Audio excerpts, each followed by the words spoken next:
Hi friends, this is Leela. Welcome to my channel Leela Web Dev. In the previous video, we have seen what are the different types of version controls available in the market. Now in this video, we will see how Git actually works. Now compared to other VCS like Subversion, so which is the centralized version control system, most operations in Git actually requires local files and local resources only to operate. That means the most of the operations in the Git project, if you are handling the project which is having the Git version, it requires only the local files and local resources only. If you are used to the centralized version control system, so if you are using centralized version control system like Subversion, where in those cases most of the operations have the network latency overhead. That means most of the operations always deal with the network through network calls only. That means through the internet or somewhere through the server calls like that, through the VPN, internet, intranet, something like that, whatever the thing they will be using. So it will be having the more network latency overhead. So all the clients will be interacting with the server only. But whereas coming to the Git, most of the operations we will do in our local computer only. So we will not consult the things whichever we want to do to the server. So whenever is required only we will go to the server, but most of the things we will be doing in our local computer only. Then we will not having the case of network latency. That means the network busy and all those things we will not have a issue on that one. So now, for example, so now we will see the example to browse the history of a project. So now we need to see the history of a project. Git doesn't need to go out to the server to get the history and display it for you.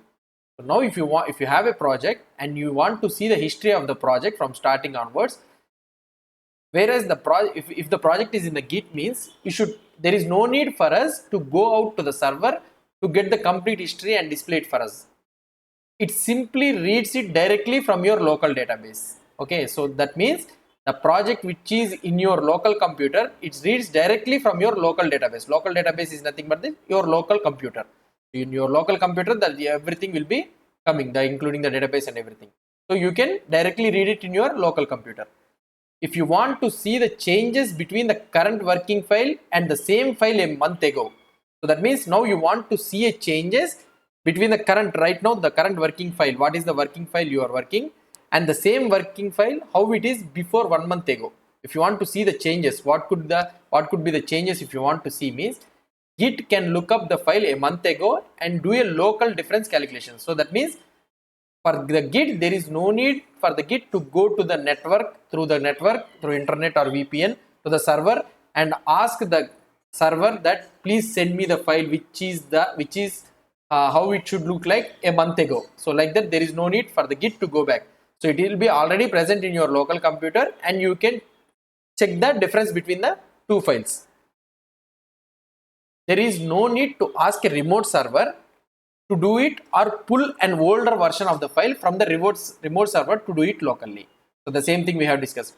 For the Git, there is no need to ask the remote server to get the file which is present 1 month ago. And this means you can do your work happily until you get to a network connection to upload. So that means whatever the changes you want, you can check it locally. So if you don't have a network connection also, no need, not a problem. So you can check all the things and you can do your work happily. Whatever the things you want, you can commit your changes, everything you can do it. And when the network connection is uploaded, then you can upload it. In Subversion, whereas in Subversion, that means in central and Subversion as the CVS, you can edit files. So you can edit the files, but you can't commit changes to your database because your database is offline. So that means here in the Subversion, you will not have a local database, whereas the Git maintains the local database in your local computer, and also you will be having the database in the server also. Now in the Subversion, you can just edit the files, but you cannot commit your changes to the database. So there will be no local database in the Subversion. So because your database is offline.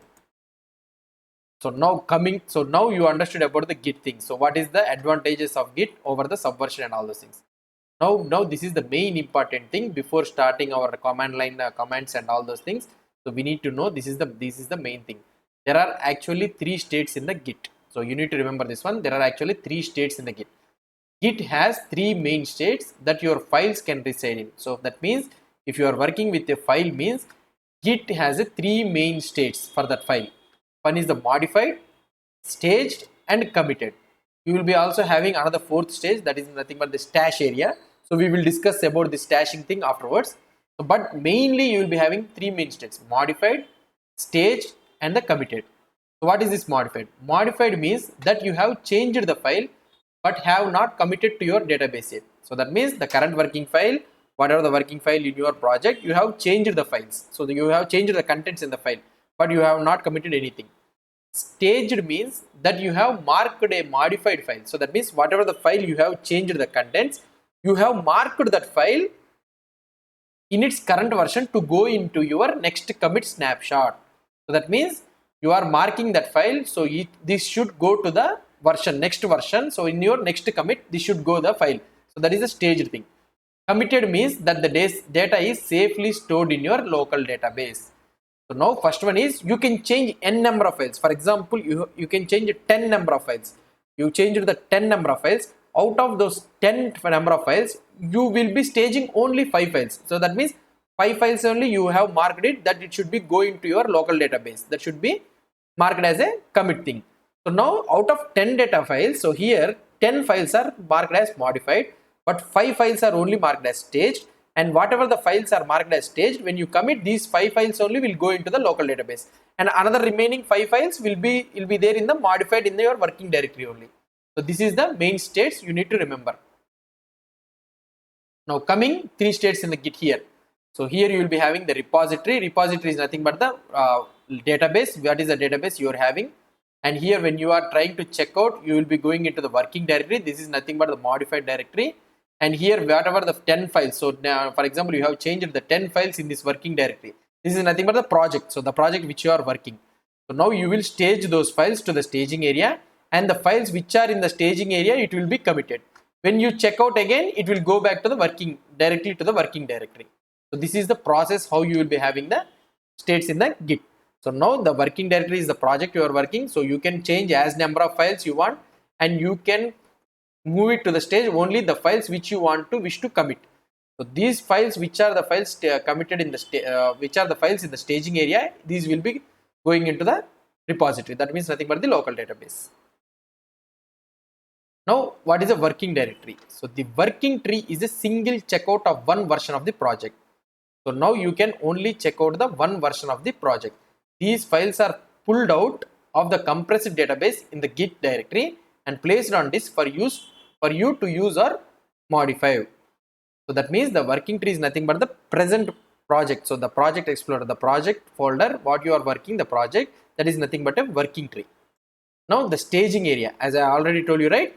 The staging area is a file, or is a set of files, or it's an area generally contained in your Git directory. So this will be existing in your Git directory. I will explain you about that Git directory that stores information about what will go into your next commit. Okay, next commit means you something like you mark it as a, so you are storing, so versioning, you are versioning the number of files in your next commit. Its technical name, so the technical name in the Git, the staging area is called as an index, but the phrase staging area works just as well. So commonly we will be calling it as staging area, but the technical name in the Git we will be calling it as index. So if you came and encounter about this index area or staging area, both are one and the same only. Now next one is the repository area. This repository area is nothing but the database area. The Git directory, this is the Git directory, technically speaking. You will be having one folder by name .git, is where Git stores the metadata and object database for your project. So the Git, how the data will be stored in the Git, I will show you. It's all completely depends on the object database only. This is the most important part of the Git, and it is what is copied when you clone repository from another computer. So when you are taking the data from the database means this is the directory which is copied from your server. So this is the repository area. And now Git workflow, how the Git workflow will look like. The basic Git workflow goes something like this. You modify the files in your working tree. So that means in your project you modify your files. You selectively stage. So that means you select the files, whatever the modified files you have modified, you selectively select those files, stage those changes you want to be a part of your next commit. which adds only those changes to the staging area. So whatever the files you want to push it to the stage, so those changes only will be added into the staging area. You do a commit which takes the files as they are in the staging area and stores that snapshot permanently into your Git directory.